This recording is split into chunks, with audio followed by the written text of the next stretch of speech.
বঙ্কিমচন্দ্র চট্টোপাধ্যায়ের জন্মদিবস পালন করা হচ্ছে গোটা রাজ্য জুড়ে।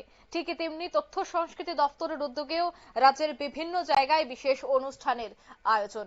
অন্যদিকে ডুলুবাড়ি দ্বাদশ শ্রেণী বিদ্যালয়ের সহযোগিতায় বৃহস্পতিবার ডুলুবাড়ি দ্বাদশ শ্রেণী বিদ্যালয়ে সাহিত্য সম্রাট বঙ্কিমচন্দ্র চট্টোপাধ্যায়ের জন্ম জয়ন্তী অনুষ্ঠিত হয়। প্রদীপ প্রজ্বলনের মধ্য দিয়ে অনুষ্ঠানের সূচনা করলেন ধলাই জেলা পরিষদের সভাপতি সুস্মিতা দাস। উপস্থিত ছিলেন আমবাসা পুর পরিষদের চেয়ারপারসন প্রতিমা মালাকার, তথ্য এবং সংস্কৃতি দপ্তরের ধলাই জেলার অধিকর্তা মোহাম্মদ ফকর উদ্দিন, জেলার শিক্ষা অধিকর্তা মনোজ দেববর্মা সহ অন্যান্যরা। এই অনুষ্ঠানে বিদ্যালয়ের ছাত্রছাত্রীদের নিয়ে অনুষ্ঠিত হয় কুইজ প্রতিযোগিতা। এই অনুষ্ঠান থেকে কি বলছেন আয়োজকরা শোনাচ্ছি।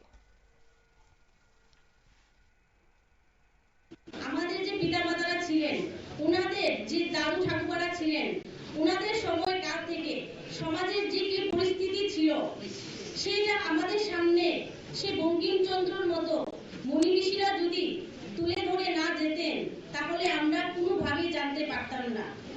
আজকে আমরা বাংলা সাহিত্যে যে আমরা নিয়ে পড়াশোনা করছি বা বাংলা যে ভাষাটা রয়েছে সেই বাংলা ভাষার পেছনে যে বঙ্কিমচন্দ্রের অবদান রয়েছে সেটা আমরা কোনোদিন ভুলতে পারবো না। বঙ্কিমচন্দ্র চট্টোপাধ্যায় উনি 15টারও বেশি উপন্যাস লিখেছিলেন। সেই উপন্যাসগুলি পড়ে আমরা ওই সময়ে সামাজিক যে অবক্ষয় ছিল সেটা সম্বন্ধে অনেক কিছু জানতে পারি। যখন ব্রিটিশরা আমাদের দেশ শাসন করেছিল তখন বঙ্কিমচন্দ্রের মতো মুনি ঋষিরা দাঁড়িয়েছিলেন, সমাজের প্রতিবাদ করেছিলেন, সমাজ পরিবর্তনের কাণ্ডারি ছিলেন। ওনারা সেই ওনাদের যে অবদানগুলি সেটা ওনারা লিপিবদ্ধ করে গেছেন বলে আজকে আমরা সেই 200 বছরের আগের ইতিহাস সেটা জানতে পারি। আপনারা শুনলেন তাদের এই বক্তব্য।